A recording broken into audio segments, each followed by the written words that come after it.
Waalaikumsalam warahmatullahi wabarakatuh. Bank sentral sistem dan alat pembayaran dalam perekonomian Indonesia. A. Bank sentral. Pengertian bank sentral: lembaga negara yang memiliki wewenang mengeluarkan alat pembayaran yang sah di suatu negara, merumuskan dan melaksanakan kebijakan moneter, mengatur dan menjaga kelancaran sistem pembayaran, mengatur dan mengawasi perbankan, dan menjalankan fungsi sebagai lender of the last resort, pemberi pinjaman yang terakhir. Fungsi, tugas, dan wewenang Bank Indonesia sebagai bank sentral: untuk mencapai stabilan nilai rupiah, maka Bank Indonesia mempunyai tugas sebagai berikut. A. Menetapkan dan melaksanakan kebijakan moneter. B. Mengatur dan menjaga kelancaran sistem pembayaran. C. Mengatur dan mengawasi bank. Peranan Bank Indonesia dalam struktur moneter Indonesia, Bank Indonesia sebagai bank sentral berperan sebagai berikut. A. Bank sirkulasi: Bank Indonesia mempunyai hak tunggal mencetak dan mengedarkan uang kertas dan logam sebagai alat pembayaran yang sah. B. Banking bank: Bank Indonesia berfungsi sebagai salah satu sumber dana bagi bank-bank di Indonesia. C. Lender of the last resort: Bank Indonesia sebagai pemberi pinjaman pada tingkat terakhir. Stabilitas sistem keuangan: stabilitas sistem keuangan adalah sebuah sistem keuangan stabil yang mampu mengalokasikan sumber dana dan menyerap permasalahan yang terjadi sehingga dapat mencegah gangguan terhadap kegiatan sektorial dan sistem keuangan. Sistem pembayaran: pengertian sistem pembayaran. Sistem pembayaran merupakan sistem yang berkaitan dengan pemindahan sejumlah uang dari pihak-pihak lain. 4 prinsip kebijakan sistem pembayaran. A. Prinsip keamanan. B. Efisiensi. C. Prinsip kesetaraan akses. D. Prinsip perlindungan konsumen. C. Alat pembayaran tunai. Peran Bank Indonesia dalam sistem pembayaran dalam perekonomian modern. Arus barang dan jasa sebagai kebutuhan manusia semakin hari semakin beragam. Keragaman tersebut disebabkan peradaban manusia yang terus berkembang dan manusia tidak pernah puas mengejar kemakmuran untuk memenuhi kebutuhan manusia yang semakin meningkat. Setiap waktu manusia selalu berusaha untuk menghasilkan barang dan jasa yang baru proses pemenuhan kebutuhan tersebut. Menghasilkan apa saja disebut dengan pertukaran barang atau jasa dalam perekonomian sederhana. Proses pertukaran dilakukan antara barang dengan barang atau sering disebut dengan alat dengan sistem perpata. B. Jenis-jenis uang berdasarkan bahannya. 1. Uang kertas. 2. Uang logam berdasarkan lembaganya. 1. Uang kertas. 2. Uang viral. Syarat-syarat uang: mudah dibawa, tahan lama, mudah dipecah menjadi unit yang lebih kecil, dapat distandarisasikan, nilainya stabil, jumlahnya mencukupi. Pengelolaan uang. A. Pengertian pengelolaan uang. Pengelolaan uang adalah sebuah tindakan untuk mencapai tujuan keuangan di masa yang datang.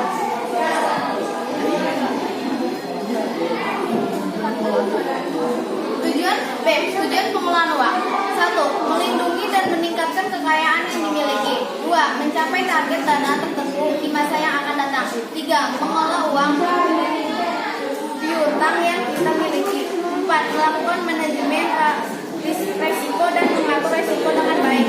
5. Mengatur pemasukan dan pengeluaran uang yang kita miliki.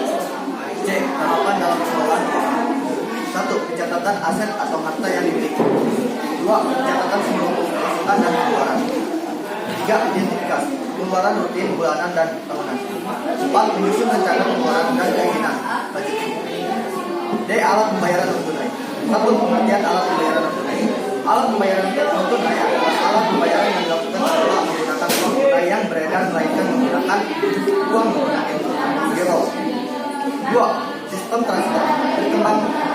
Perkembangan alat pembayaran dan sistem transfer saat ini dapat dikatakan telah berkembang sangat pesat dan maju. 3. Jenis-jenis alat pembayaran non tunai. A. Cek dan bilet biro. Cek dan bilet biro merupakan alat pembayaran paling lama yang digunakan oleh masyarakat Indonesia. 1. Definisi. 1. Definisi dasar hukum cek dan bilet biro. Cek adalah surat perintah tindak bersyarat untuk membayar sejumlah dana yang tercantum dalam BEP. 2. Manfaat cek dan biliet giro. Memberikan kemudahan dalam melakukan pembayaran, memberikan fleksibilitas kepada pemilik. Risiko cek dan biliet giro. Risiko nama pemilik masuk dalam daftar hitam nasional. Risiko menerima cek dan biliet giro kosong. B. Kartu ATM. Satu definisi kartu ATM adalah alat pembayaran menggunakan kartu yang dapat digunakan untuk melakukan penarikan dan pembayaran. 2. Manfaat kartu ATM memberikan kemudahan dan kecepatan bertransaksi di ATM dengan penarikan tunai saat tujuan atau memberikan manfaat kemudahan melakukan transaksi berbelanja tanpa perlu membawa uang tunai. 3. Resiko dari itu digunakan oleh pihak lain yang sengaja dilakukan oleh pihak yang tidak tanggung jawab. 4. Mekanisme penggunaan kartu menggunakan tanda tangan, menggunakan NIP. 5. Pihak-pihak yang harus adalah pengguna yang bisa dari kartu bank atau lembaga selain bank yang bertanggung jawab atas pengelolaan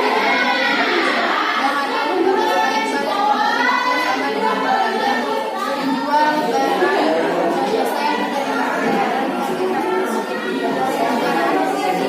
Bank atau lembaga selain kartu debit menggunakan tanda tangan, menggunakan PIN. 5. Pihak-pihak penyelenggaraan atau ATM atau debit pemegang kartu adalah pengguna yang sah dari kartu ATM atau debit. Bank atau lembaga selain bank yang bertanggung jawab atas pengelolaan sistem. Bank atau lembaga selain bank yang menerbitkan kartu ATM atau debit. Bank atau lembaga selain bank mulai melakukan kerjasama dengan pedagang, penjual barang dan jasa yang menerima pembayaran melalui kartu debit. Penyelenggaraan clearing. Bank atau lembaga selain bank yang melakukan dan bertanggung jawab terhadap penyelesaian akhir. C. Kartu debit. 1. Definisi kartu debit. Kredit. Kartu kredit adalah pembayaran yang memiliki prinsip buy now pay later, di mana pada saat transaksi kewajiban pemegang kartu terlebih dahulu ditalangi oleh penerbit kartu. 2. Manfaat kartu kredit